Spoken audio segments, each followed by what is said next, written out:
Alhamdulillah, wassalatu wassalamu ala rasulillah, ya ibadallah, assalamu alaikum wa rahmatullah. Frères, dans la foi, les meilleures louanges sont inconditionnellement destinées à Allah, Allah, l'unique Allah qui a fait du mois de Ramadan une période par excellence pour la conquête du paradis.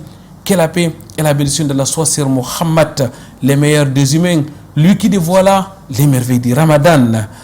Période tant attendue par la communauté musulmane, le mois de Ramadan est un moment d'opportunité spirituelle, mais aussi sociale. Un mois de réforme personnelle. À quelques jours du début de ce mois béni de Ramadan, il est important de relever ses mérites, mais surtout d'évoquer les préparatifs.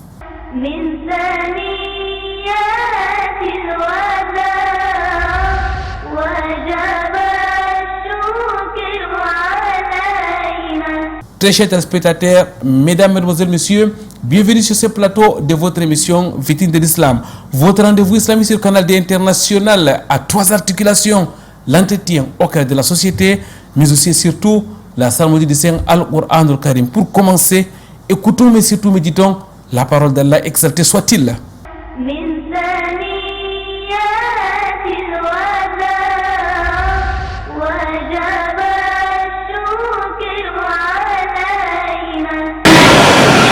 Alhamdulillah, wa salatu wa salamu ala rasulillah, ya ibadallah, assalamu alaikum wa rahmatullah. Frères, sœurs, dans la foi, chaque communauté a ses hommes. C'est là qui se déploie au quotidien pour son épanouissement spirituel, mais aussi matériel. Des hommes, des véritables visionnaires qui, Alhamdulillah, wa salatu wa salamu ala rasulillah, ya ibadallah, assalamu alaikum wa rahmatullah. Frères, dans la foi, chaque communauté a ses hommes. C'est là qui se déploie au quotidien pour son épanouissement spirituel, mais aussi matériel. Des véritables visionnaires qui œuvrent au quotidien pour les déploiements. Qu'est-ce qu'on arrive? Et deux fois. Alhamdulillah, wa salatu wa salamu ala rasulillah, ya ibadallah, assalamu alaikum wa rahmatullah. Frères, dans la foi, chaque communauté a ses hommes. C'est là qui se déploie au quotidien pour son épanouissement spirituel. Voilà. Alhamdulillah, wa salatu wa salamu ala rasulillah, ya ibadallah, assalamu alaikum wa rahmatullah. Frères, sœurs, dans la foi, chaque communauté a ses hommes. C'est là qui se déploie au quotidien pour son épanouissement spirituel, mais aussi matériel. Des véritables visionnaires dont les œuvres impactent toute la Oumma. Cheikh Mohamed Al-Amin est sans doute l'une des grandes figures de cette communauté. Mais qui est-il au juste? Très chers téléspectateurs, mesdames, mesdemoiselles, messieurs, bienvenue sur ce plateau de votre émission Vitrine de l'Islam. Bienvenue à Yaoundé, la cité capitale du Cameroun, où nous nous sommes déplacés à la rencontre de notre invité, Cheikh Mohamed Al-Amin. Votre rendez-vous islamique sur le canal international, au-delà de l'entretien, c'est aussi au cœur de la société et la psalmodie du Saint Al-Qur'an al-Karim. C'est fantastique, bon, non?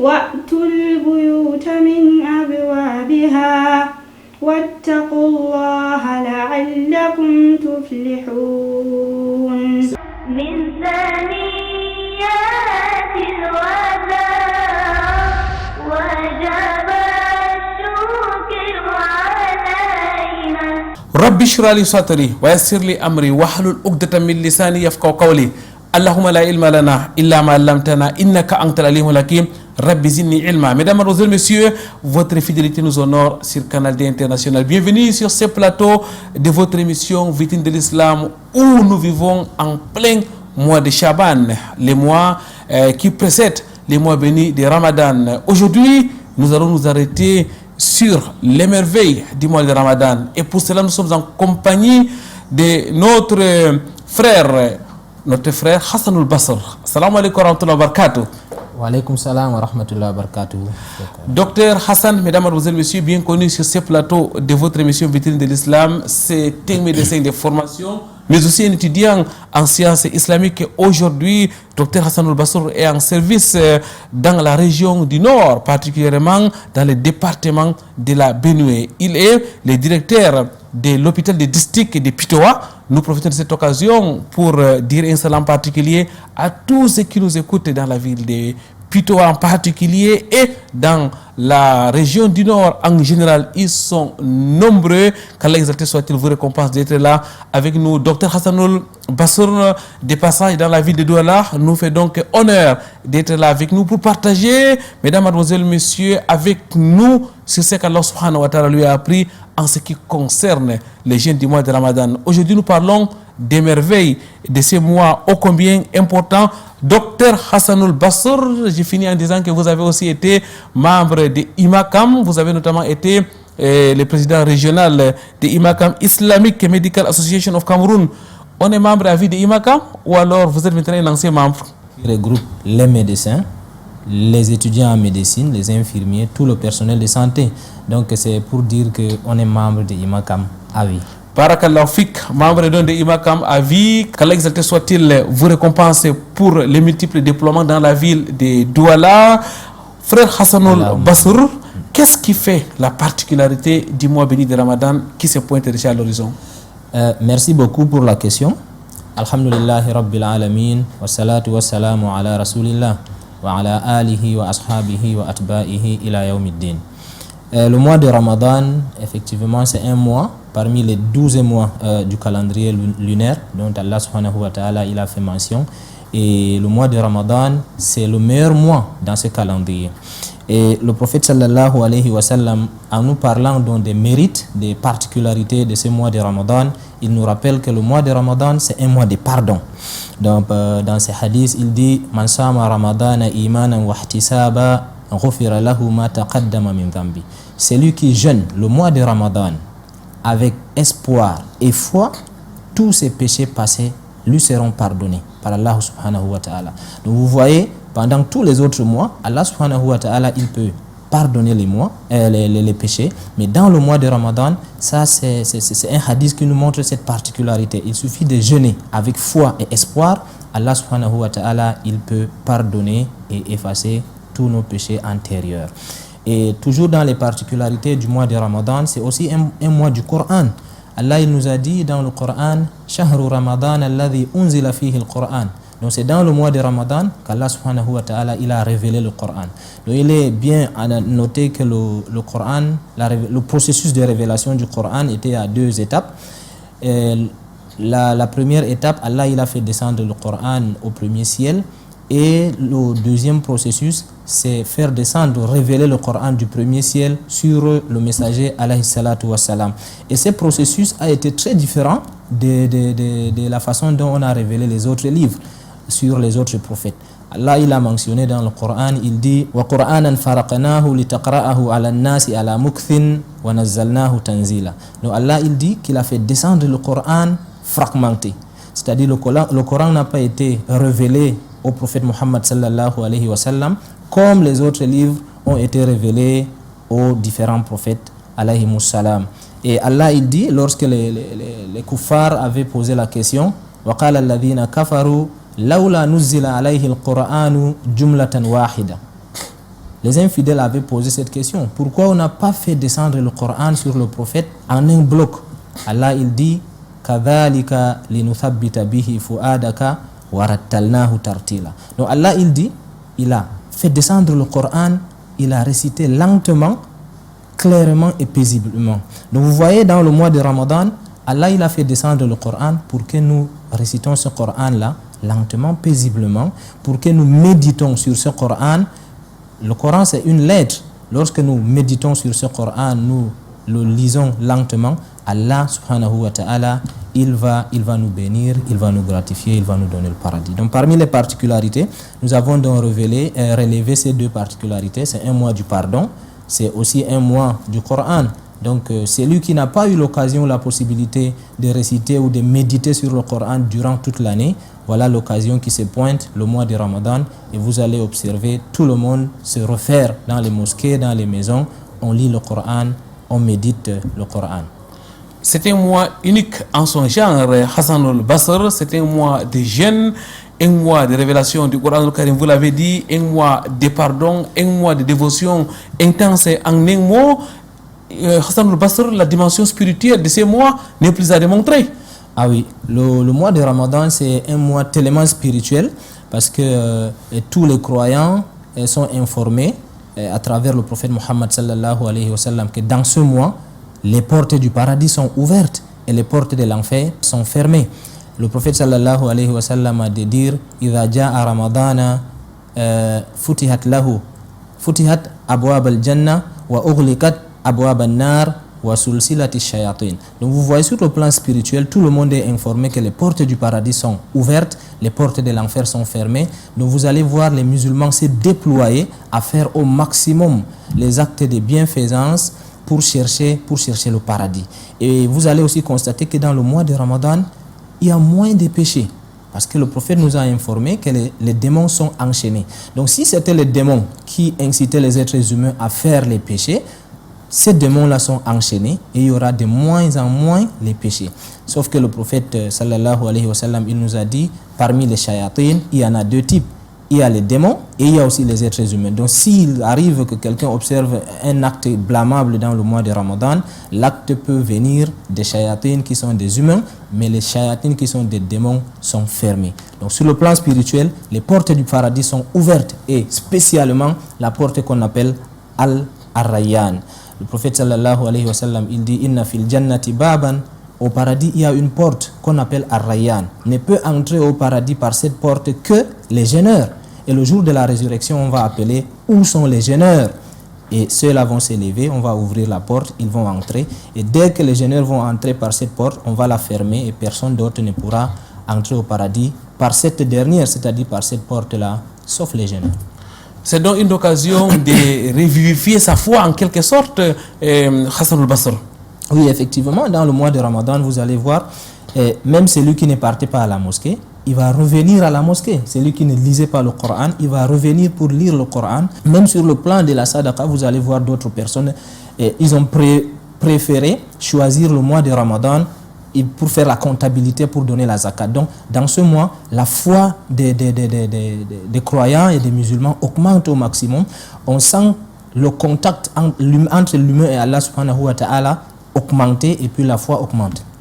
Il y a donc un impact sur l'âme, un impact sur l'esprit, un impact sur la relation verticale avec Allah subhanahu wa ta'ala, particulièrement pendant ces mois de Ramadan, Hassan al-Basr. Oui, effectivement, il y a un impact, un contact. Vous allez voir, c'est pour d'autres personnes, peut-être c'est difficile de se réveiller dans la nuit pour effectuer des prières surérogatoires, mais dans le mois de Ramadan, tout le monde, presque tout le monde s'élève, surtout tard dans la nuit, pour prier, pour invoquer Allah subhanahu wa ta'ala. Donc tout le monde sent cette facilité-là pour adorer, pour effectuer des actes d'adoration, des œuvres vraiment salutaires, pour se rapprocher d'Allah subhanahu wa ta'ala afin de gagner le paradis. Le mois de Ramadan, c'est un mois au cours duquel les portes du paradis sont ouvertes, celles de l'enfer sont fermées, les shayatines sont enchaînées, les récompenses sont multipliées, les bonnes œuvres sont encouragées. Hassan al-Basr, est-ce qu'on peut conclure que c'est un rendez-vous par excellence pour conquérir le paradis d'Allah subhanahu wa ta'ala? Oui, effectivement, c'est un rendez-vous pas comme les autres rendez-vous, parce que le mois de Ramadan, c'est un pilier de l'islam. L'islam a 5 piliers. Et les 5 piliers, le premier pilier, c'est la condition de l'islamisation de tout le monde, c'est la condition du paradis, c'est ça les 2 témoignages. Celui qui n'a pas témoigné, tout ce qu'il fait, Allah n'acceptera pas. Donc même le jeûne du mois de Ramadan, la condition, c'est le premier pilier. Le deuxième pilier, on l'effectue chaque jour, c'est la prière. On ne peut pas oublier de prier parce qu'on l'effectue chaque jour. Mais imaginez-vous, les 3 autres actes d'adoration ou bien les 3 autres piliers de l'islam, ce sont des piliers qu'on effectue annuellement. Donc, comme de la même manière qu'on se prépare pour la prière, de la même manière qu'on se prépare pour faire le hajj ou la zakat, on doit aussi se préparer, comprendre l'importance pour le jeûne du mois de Ramadan. Donc c'est un rendez-vous pas comme les autres. Vraiment, on doit se préparer, on se déploie pour atteindre ce mois parce que c'est le pilier de l'islam. C'est un pilier parmi les piliers de l'islam. Donc il est très important. Le mois de Ramadan est donc comme un cocktail où effectivement on a la possibilité de pouvoir œuvrer nuit et jour. C'est un moment où on peut jeûner, où on accomplit la prière. Qu'Allah soit-il vous récompense, frère Hassan al-Basr. Quel est donc les côtés social du mois de Ramadan? Est-ce qu'on peut parler d'abord d'un côté social du mois de Ramadan? Oui, dans le mois de Ramadan, je pense que même ce côté social, c'est monté jusqu'au point parce que le mois de Ramadan, ça unit les musulmans, ça unit vraiment les musulmans souvent et même les non-musulmans. Nous mangeons ensemble, nous prions ensemble, nous effectuons les prières de Tarawih ensemble et observez même à la fin du mois de Ramadan, il y a une zakat qu'on prélève pour permettre aux pauvres aussi de fêter comme les personnes nanties, comme ceux qui sont à l'abri du besoin. Et donc ce côté social, c'est vraiment encadré dans le mois de Ramadan. Il y a beaucoup d'avantages à tirer. Qu'Allah exalté soit-il nous fasse donc profiter du mois de Ramadan. Mesdames, Mesdemoiselles, Messieurs, nous allons marquer une courte pause. Nous reviendrons juste après.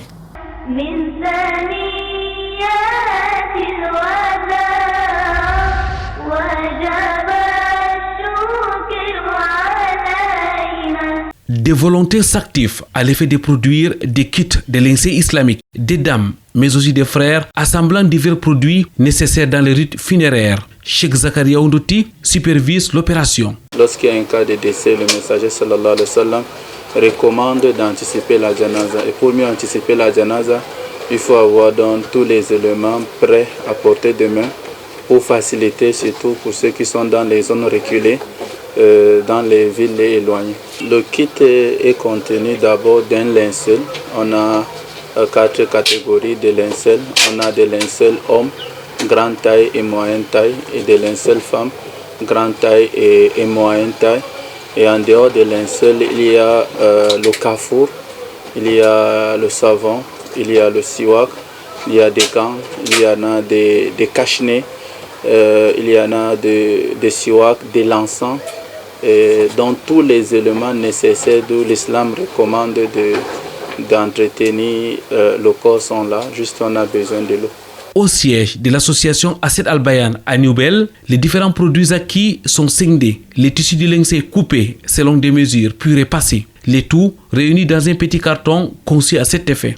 Mon rôle ici est de s'assurer de l'achat et de la mise à disposition du matériel et aussi participer à la confection des linceuls. Mon rôle au sein de cette équipe de fabrication de linceuls est de confectionner les différents linceuls et de s'assurer également que les différents kits doivent être au complet. Au bout du compte, des kits de linceul islamique prêts à l'utilisation. Plusieurs catégories sont disponibles pour hommes, femmes et enfants. En cas de décès, la famille du défunt et autres concernés peuvent se l'approprier. En réalité, ce kit se trouve dans plusieurs mosquées et ça se trouve aussi chez nos partenaires qui sont nos partenaires associatifs ou des différentes mosquées. Et dans les différentes villes, ça se trouve aussi dans les pays voisins comme le Gabon et quelque part au Congo.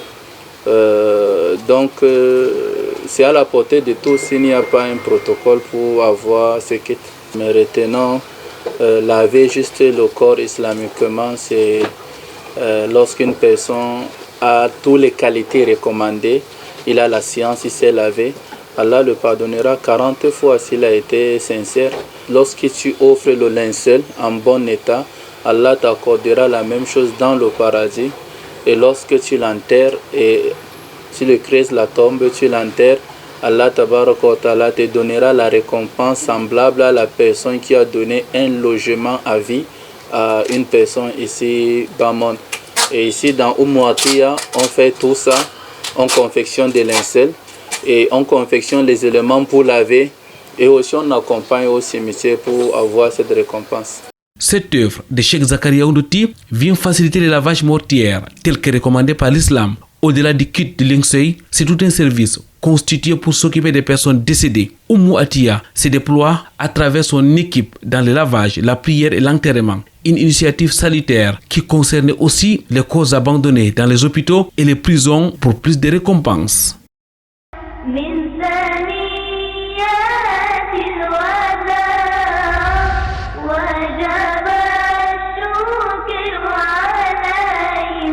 Retour sur ce plateau de votre émission Vitrine de l'Islam. Mesdames, Mademoiselles, Messieurs, nous parlons des merveilles du mois de Ramadan qui se pointe déjà à l'horizon. Nous sommes en plein mois de Chaban, le mois qui précède donc le mois de Ramadan. Frère Hassanul Basr, vous êtes notre invité, directeur de l'hôpital de district de Pitoa, c'est dans la région du Nord Cameroun, dans le département de la Benue.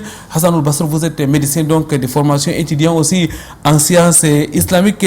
Frère Hassanul Basr, le mois de Ramadan, c'est un mois extraordinaire, c'est un mois unique en son genre, c'est un mois singulier, vous l'avez démontré à travers donc les gains qu'on peut avoir sur le plan spirituel, mais aussi la dimension sociale. Le prophète Mohammed sallallahu alayhi wa sallam était un homme charitable et sa charité devenait plus grande pendant le mois de Ramadan. Est-ce suffisant pour relever le côté partage de ces mois, Hassan al-Basr? Oui, effectivement, le musulman, c'est celui qui suit la sunna du prophète Mohammed sallallahu alayhi wa sallam. Ce dernier était tellement charitable dans le mois de Ramadan et tout musulman qui se dit suivre la sunna, suivre les pas, la tradition du prophète Mohammed sallallahu alayhi wa sallam doit chercher aussi à se préparer. Nous avons dit dans la préparation du mois de Ramadan, l'autre est en train de se préparer sur le plan spirituel et il y a aussi, quelqu'un peut aussi se préparer sur le plan de la charité. On peut programmer dans le mois de Ramadan, on partage la nourriture. Personne ne peut dire que moi je n'ai pas trouvé avec quoi rompre mon jeûne. Dans les mosquées, il y a les programmes de rupture de jeûne.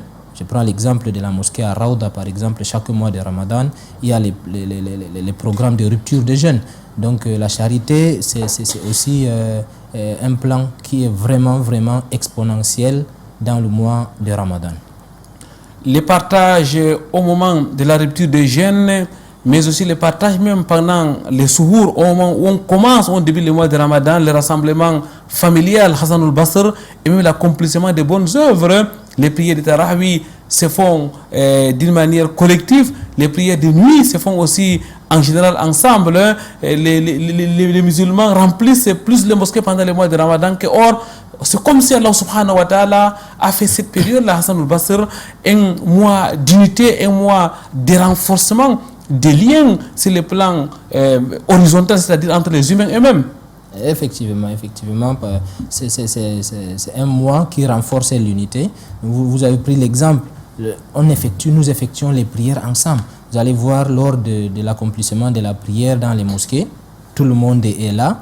On ne distingue pas le riche du pauvre, on ne distingue pas le chef de ces éléments. Donc tout le monde se place dans les rangs, dans les safs pour prier derrière l'imam et en méditant le Coran surtout. Et de la même manière, lors des ruptures de jeûne, nous mangeons ensemble et puis tout le monde se rapproche de la famille. Vous allez voir même les fonctionnaires, les personnes qui sont les employés quelque part. Pendant le mois de Ramadan, les musulmans cherchent toujours à prendre un petit congé, même si c'est un congé de 10 jours, 20 jours en fonction de ce que la structure va lui donner. Tout ça pour se préparer, pour se rapprocher au maximum d'Allah subhanahu wa ta'ala, pour chercher à gagner le paradis. Pendant le mois de Ramadan, c'est les vivons ensemble, les jeûnons ensemble, mais aussi les mangeons ensemble. Parce que la rupture se fait ensemble, Hassan al-Basr. Effectivement. On dit que si une date a suffi à l'autre pour rompre son jeûne, je pense qu'une seule date peut suffire aussi 2 personnes. Donc on se partage. Souvent dans les mosquées, vous avez un voisin qui est assis là, on lui donne une date pour rompre son jeûne, il casse d'abord la date, il vous sert la moitié, il reste avec la moitié. Donc le mois de Ramadan, c'est vraiment un mois de partage et où la relation horizontale, vous avez dit, elle est vraiment soutenue. Illustration parfaite donc des relations entre les humains pendant les mois de Ramadan, les vivre ensemble et donc une réalité pendant les mois de Ramadan, les partages, la fraternité. Hassan al-Basr, le mois de Ramadan c'est un mois de jeûne et lorsqu'on parle de jeûne, on parle de l'effort physique.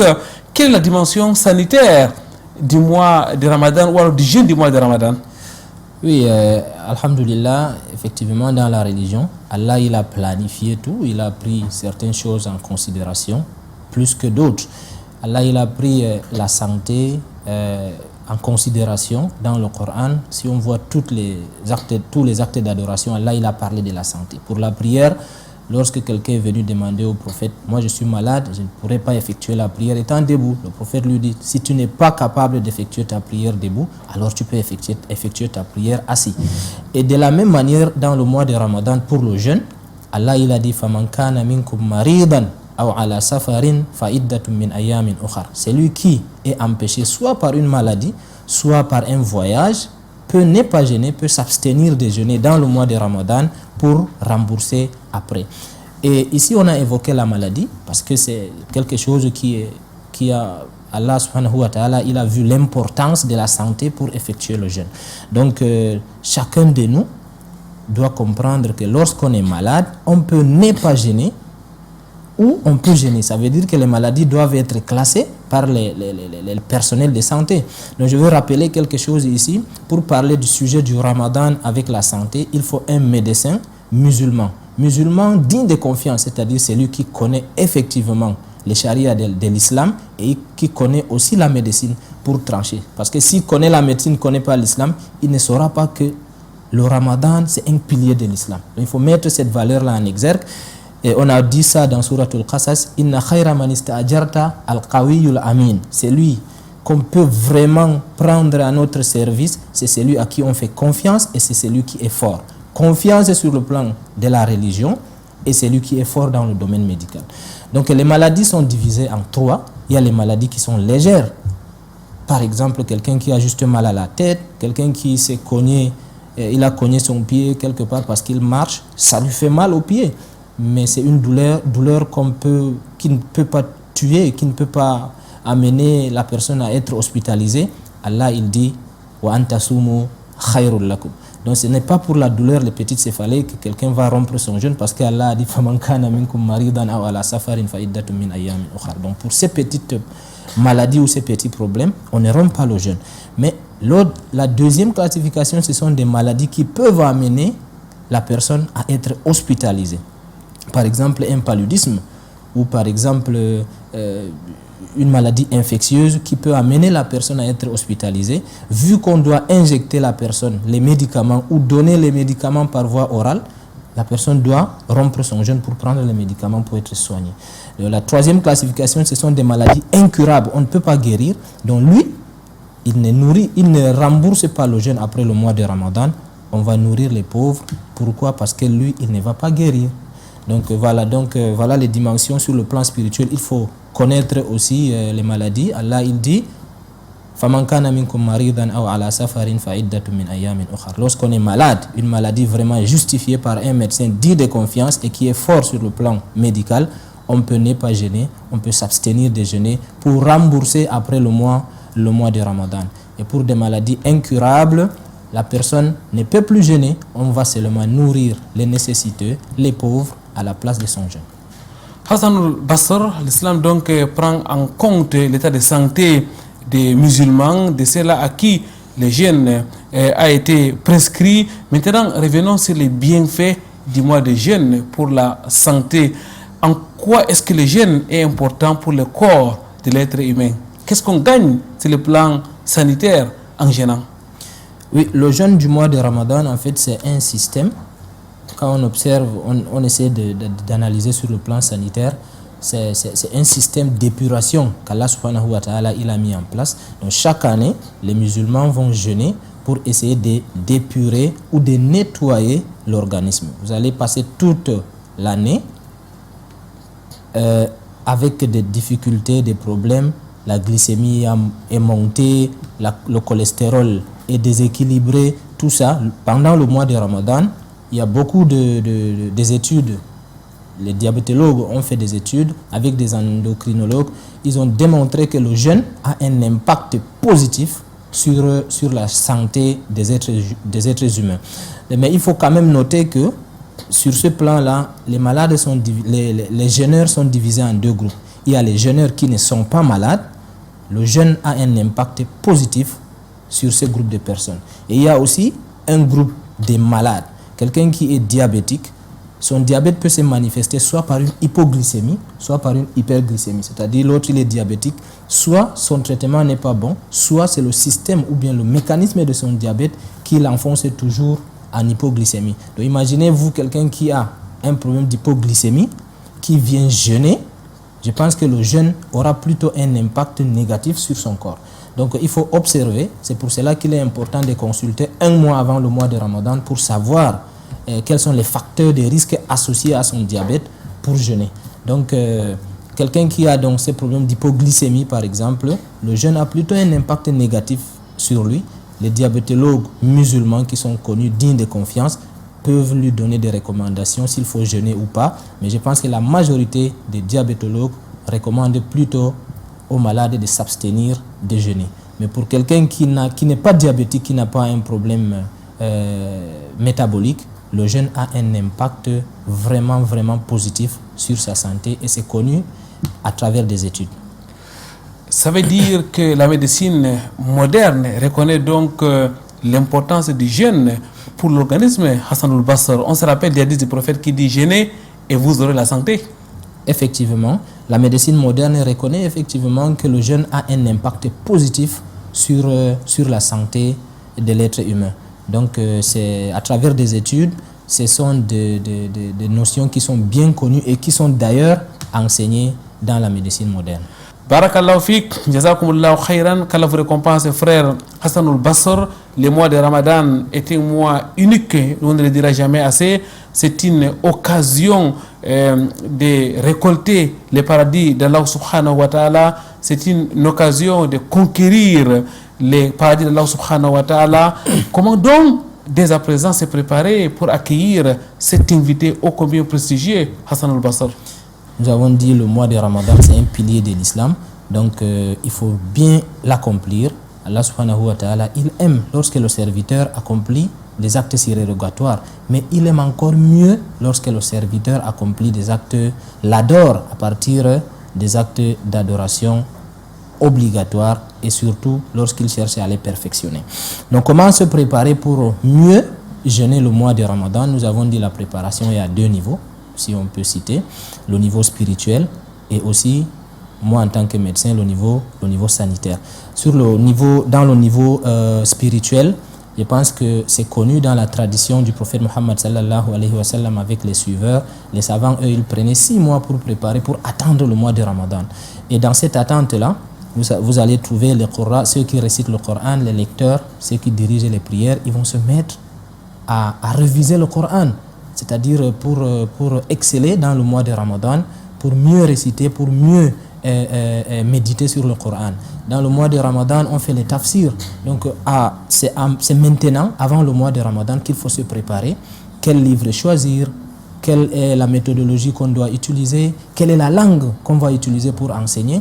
Et donc sur le point spirituel, il faut se préparer, que ce soit dans le Coran, la récitation, les tafsirs, et que ce soit aussi sur le plan social. Nous avons dit, quelqu'un qui veut faire les sadaqas, il peut se préparer aussi dès maintenant. Il saura le mois de Ramadan, qu'est-ce que je veux faire aussi pour gagner le paradis d'Allah subhanahu wa ta'ala. On se prépare. J'ai l'habitude de dire de la même manière qu'on se prépare pour le Hajj en tant que pilier de l'islam, c'est de cette manière qu'on se prépare aussi pour le mois de Ramadan, parce que c'est aussi un pilier de l'islam.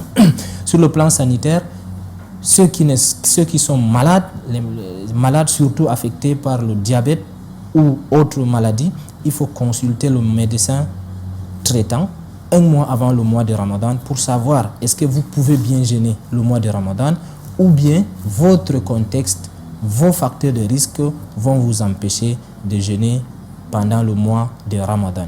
Si c'est le cas, on peut corriger, c'est le temps. Ce n'est pas tard, il nous reste un mois environ. Barakallahu fik, frère Hassanul Basr, qu'Allah vous récompense. Mesdames, mademoiselles, messieurs, nous allons marquer une autre pause. Nous reviendrons juste après pour continuer à échanger avec notre invité, Dr Hassanul Basr.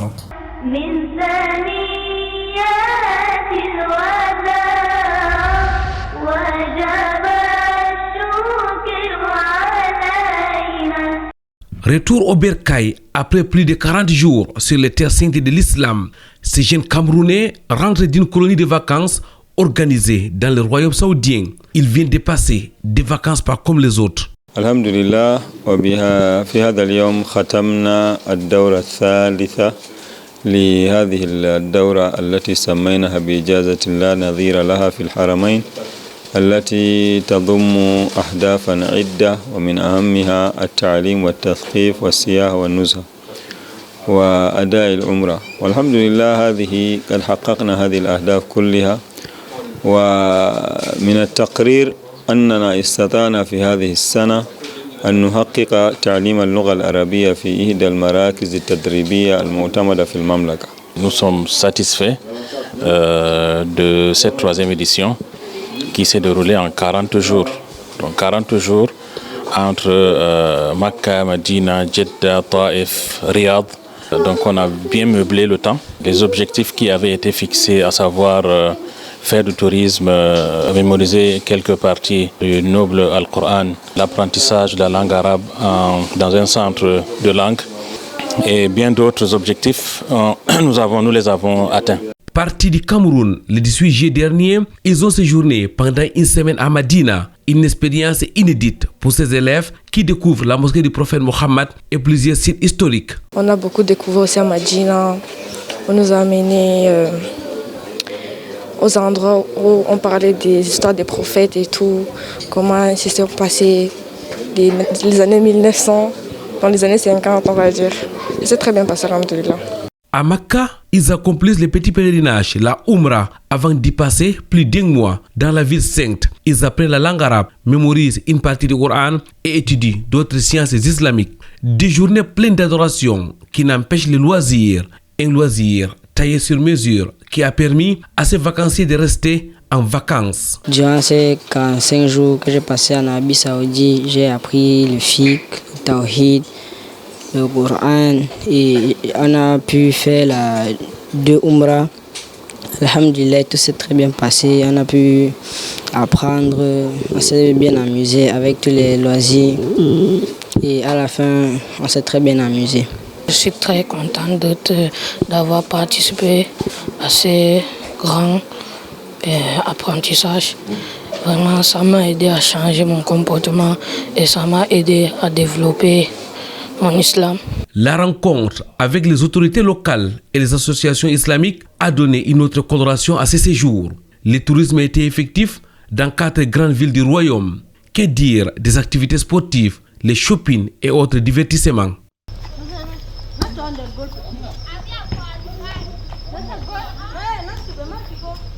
L'une des particularités de la 3e édition est sans doute la présence des filles dans la délégation. Huda Travel et ses partenaires ont pris des mesures spéciales pour un séjour agréable. Avec une dame parmi les encadreurs, le séjour des filles fut un véritable succès. I am very happy of this vacation that they have organized. I have learned many things. I have learned many things like how to pray, how to be very attached in Islam. I have memorized Quran and I thank all of them because I was very happy. I have changed. I am no more the one that went. On a vraiment passé un bon moment en Arabie Saoudite, surtout les conseils qu'on nous a donnés. Ça a fait de nous, on a changé vraiment et on a beaucoup appris les hadiths, les fiqh, les siras. Ils nous ont beaucoup appris beaucoup de choses, surtout le tawhid. Et alhamdoulilah, ça s'est très bien passé. Merci beaucoup.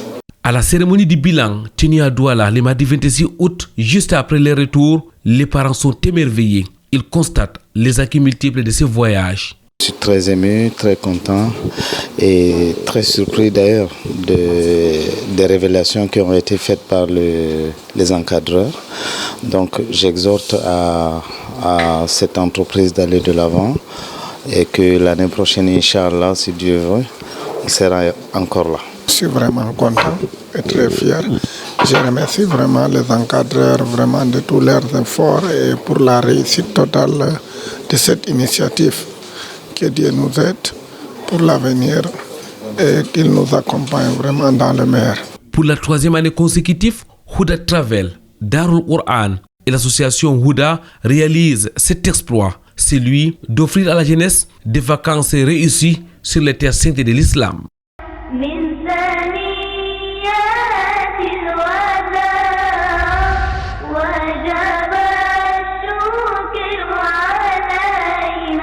Dr Hassan Bassor est donc notre invité. Il est directeur de l'hôpital du district de Pitoa. C'est dans la région du Nord, Cameroun, département de la Benue. Dr Hassan Basr est aussi étudiant en sciences islamiques. Frère Hassan Basr, il faut donc se préparer dès à présent pour pouvoir mieux affronter, pour pouvoir mieux bénéficier des récompenses prévues pendant les mois de Ramadan. Doit-on conclure que le mois de Shaban est un mois d'entraînement pour mieux entrer dans le mois de Ramadan? Oui, effectivement, le mois de Shaban, c'est un mois qui précède le mois de Ramadan. Dans les hadiths, les compagnons du prophète sallallahu alayhi wa sallam, avec le hadith de Aïcha, elle rapporte que le prophète sallallahu alayhi wa sallam, il jeûnait beaucoup dans le mois de Shaban. Elle n'a pas donné le nombre, elle n'a pas donné les jours, mais elle dit que le prophète sallallahu alayhi wa sallam avait l'habitude de jeûner beaucoup dans le mois de Shaban. Souvent, quand il commence à jeûner, on a l'impression qu'il allait jeûner tout le mois. Et il y a aussi des moments où, lorsqu'il commence à jeûner, on a l'impression, c'est comme s'il ne voulait pas jeûner. Donc, dans le mois de Shaban, il n'y a pas un nombre ou un jour spécial pour effectuer les jeûnes dont l'entraînement. Mais le prophète, il s'entraînait pour jeûner le mois de Ramadan. Donc, il est à noter que le prophète sallallahu alayhi wa sallam, il a quand même interdit dans le mois de Shaban de jeûner un jour avant le mois de Ramadan, parce que c'est un jour de doute. Vous allez voir avec moi que pendant ce jour-là, le jour qui suit directement le mois de Ramadan, c'est un jour de doute. On va dire que les uns ont jeûné, les autres n'ont pas jeûné. Donc, pour ne pas donc semer ce doute-là, si vous n'avez pas vu la lune, il ne faut pas jeûner, parce que ce n'est pas encore le mois de Ramadan. Donc, c'est une recommandation du prophète Mohammed sallallahu alayhi wa sallam. Il faut bien être regardant, parce que c'est très important. Donc, le mois de Shaban, c'est un mois vraiment d'entraînement. Ceux qui sont en train de s'entraîner sur le Coran, ils sont en train de le faire. Ceux qui sont en train de s'entraîner pour le jeûne du mois de Ramadan, ils sont en train de jeûner. Et nous rappelons que c'est un jeûne surrogatoire, ce n'est pas des jeûnes obligatoires dans le mois de Shaban. Le mois de Ramadan, c'est un mois de jeûne et il faut commencer à jeûner dès à présent. Le mois de Ramadan, c'est un mois de Coran. Il faut déjà renforcer la lecture du Coran dès aujourd'hui. Le mois de Ramadan, c'est un mois de prière. Il faudra déjà accélérer avec les prières surrogatoires à présent. Docteur Hassan Basr, c'est comme si vous nous demandez d'être en mode Ramadan, avant Ramadan. Oui, effectivement, dans le mois de Shaban, vu que c'est un entraînement, vraiment, on peut commencer, c'est pas obligatoire, mais on peut commencer à s'entraîner, à faire des actes d'adoration qu'on a l'habitude de faire dans le mois de Ramadan pour ne pas faire partie des paresseux. Pendant le mois de Ramadan, il y a des personnes, parce qu'ils ne sont pas habitués à jeûner, dès que midi arrive, ils sont épuisés. Donc, pour quelqu'un qui s'est préparé, vraiment, ça va beaucoup l'aider. Il va gagner les récompenses auprès d'Allah subhanahu wa ta'ala et il va aussi gagner en expérience. Comme c'est un entraînement, ce sont des préparations. Donc, je pense que dans le mois de Shaban, on est vraiment en pseudo-mode Ramadan. Il faudra donc être en mode Ramadan, mesdames, mademoiselles, messieurs, pour ne pas rater le top départ du mois de Ramadan, car c'est seulement quelques jours. Allah subhanahu wa ta'ala parle de Ayyam Ma'dudat. Hassan Basr, ça va passer très vite. Effectivement. Il y a quelques temps, on disait que nous sommes en train de terminer le mois de Ramadan. Donc nous voyons déjà que ça fait déjà un an. Nous allons bientôt commencer le mois de Ramadan. Donc c'est quelques jours. Et je pense que si on se prépare dès maintenant, on va gagner beaucoup. Se préparer, c'est aussi la planification. Hassan Basr, à vous écouter. Ah oui, effectivement, c'est planifié parce que nous avons dit, par exemple, celui qui veut s'entraîner sur la récitation du Coran, sur la direction ou bien le fait de diriger la prière dans le mois de Ramadan, les prières de Tarawih, on ne lit pas les pages en désordre, on ne s'arrête pas en désordre. Donc c'est une organisation, c'est une planification pour vraiment conduire la prière avec un sens de perfection. Même si on ne va jamais atteindre la perfection, je pense qu'il faut quand même qu'on fasse ce qu'Allah subhanahu wa ta'ala il voudrait. Qu'Allah exalté soit-il nous fasse vivre donc cet autre Ramadan, frère Hassan Basr. Nous acheminons vers la fin de cette émission. Hassan Basr, vous êtes médecin de formation. Qu'Allah bénisse votre métier. Vous êtes actuellement directeur de l'hôpital du district de Pitoa. Qu'Allah vous accompagne dans cette responsabilité. Mais vous êtes aussi un étudiant, j'ai envie de dire, vous êtes aussi un prédicateur, membre de IMACAM Islamique Médical Association of Cameroun. Hassanul Bassor, vous êtes bien connu sur notre plateau, les plateaux de l'émission Vitrine de l'Islam, quand vous étiez encore étudiant ici à l'université de Douala, avant maintenant d'être affecté à Garoua, alors dans la périphérie de Garoua, Pitoa, et à quelques kilomètres de Garoua. Quel conseil donner à l'endroit de tout ce qui se prépare pour vivre pleinement les mois de Ramadan? Oui, effectivement, sur le plan sanitaire, le conseil que je voudrais donner, surtout aux malades qui vivent avec les maladies chroniques, je pense que c'est le moment. Il ne faut pas attendre le mois de Ramadan pour commencer à chercher est-ce que je peux jeûner ou pas. Je pense que c'est le moment de se rapprocher de son médecin traitant. Et je rappelle toujours que vous vous rapprochez du médecin à qui vous faites confiance. Parce que si vous ne lui faites pas confiance, tout ce qu'il va vous demander de faire, vous n'allez pas prendre ça avec considération. Donc, médecin à qui vous faites confiance, il faut se rapprocher pour vraiment faire un bilan pour savoir est-ce que j'ai les facteurs qui vont m'empêcher de jeûner ou bien ma maladie et les facteurs de risque ne vont pas m'empêcher de jeûner. Je pense que c'est le moment de se rapprocher de son médecin pour faire le check-up. Et je reviens aussi sur ce conseil qui est primordial sur le plan spirituel. C'est Allah qui nous a demandé de jeûner et c'est le même Allah qui nous a demandé de s'abstenir lorsque nous sommes malades. Donc il ne faut pas que le malade ait l'intention de s'entêter. Moi je suis malade mais je veux jeûner parce que c'est le mois de Ramadan. Non, Allah il aimerait aussi que lorsqu'il nous ouvre une facilité, nous prenons cette facilité-là avec considération. Et lorsque vous êtes malade, vraiment une maladie sérieuse, il faut vous abstenir de jeûner. Dans un hadith, le prophète Muhammad sallallahu alayhi wa sallam, il dit que quiconque a été empêché par une maladie ou par un voyage d'effectuer un acte d'adoration, lorsque le moment arrive, il aura les récompenses comme s'il était en train d'effectuer cet acte-là. Donc je pense que ce sont les recommandations du prophète sallallahu alayhi wa sallam, d'ailleurs, et les recommandations d'Allah subhanahu wa ta'ala. Donc il faut bien saisir cela. Merci. Hassanul Bassor, le mois de Ramadan, c'est un mois du Coran al-Karim, c'est un mois de révélation de la parole d'Allah, exalté soit-il. Shahr Ramadan allazi unzila fihi al-Quran. Le mois de Ramadan, c'est un mois au cours duquel les portes du paradis sont ouvertes, celles de l'enfer sont fermées, les shayatines sont enchaînées. Vous l'avez dit, le mois de Ramadan, Hassanul Bassor, c'était un mois de partage. Le prophète Muhammad sallallahu alayhi wa sallam était un homme charitable et sa charité devenait plus grande pendant le mois de Ramadan. C'était un mois de vivre ensemble, c'était un mois de prière, c'était un mois d'aumône. Hassanul Bassor, c'était un mois aussi de la santé. Le prophète a dit, jeûnez et vous aurez la santé. Au finish, il n'y a pas de doute, Hassanul Bassor, que le mois de Ramadan a des merveilles.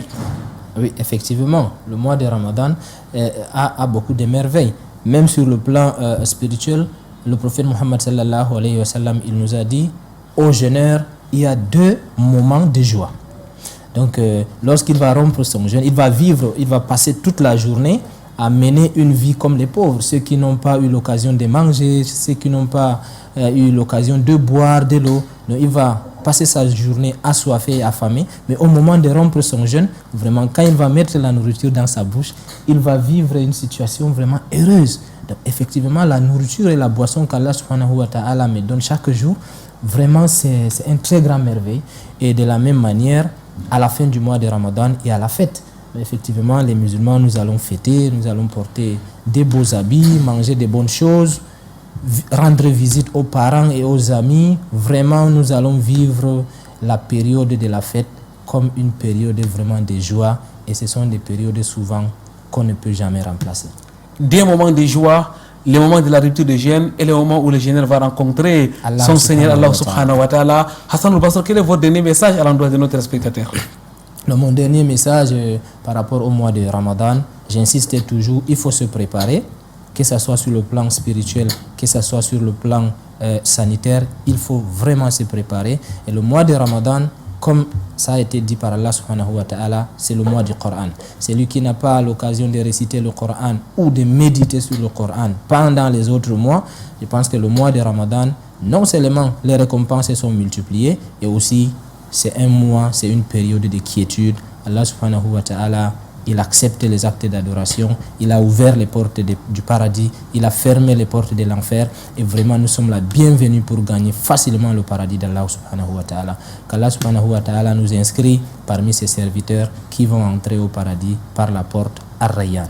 Amis, la porte Ar-Rayyan où seuls les génères y pénétreront, qu'Allah fasse en sorte que nous entrions par cette porte, mais aussi par les autres portes du paradis. Merci Hassan Basr d'avoir répondu à notre invitation. Mesdames, Mademoiselles, Messieurs, les compagnons du prophète Mohammed sallallahu alayhi wa sallam, passé 6 mois à invoquer Allah, exalté soit-il d'accepter les ramadans passés, mais aussi le reste du temps à invoquer Allah afin qu'ils vivent les mois de Ramadan.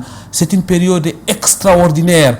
Le prophète Mohammed sallallahu alayhi wa sallam rassemblait ses compagnons et leur annonçait la bonne nouvelle de la venue du mois de Ramadan. Dans quelques jours, ça sera donc ces mois bénis, ces mois extraordinaires. L'heure est donc aux préparatifs afin que nous puissions aborder ces mois dans les meilleures conditions.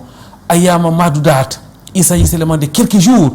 Il y a lieu de planifier dès aujourd'hui. Il y a lieu de vivre et Ramadan, d'être en mode Ramadan dès aujourd'hui pour ne pas rater les top départs. Merci à vous d'avoir été des nôtres. Vendredi prochain, ce sera un autre jour, Inch'Allah, une nouvelle émission de Vitrine de l'Islam. D'ici là, wa'tasimu bihablillahi jami'an wa la tafarraqu, cramponnez-vous au câble d'Allah et ne vous divisez point. Subhanakallahumma wa bihamdik, ashhadu an la ilaha illa anta, astaghfiruka wa atubu ilaik. Wassalamu alaikum wa rahmatullahi wa barakatuh.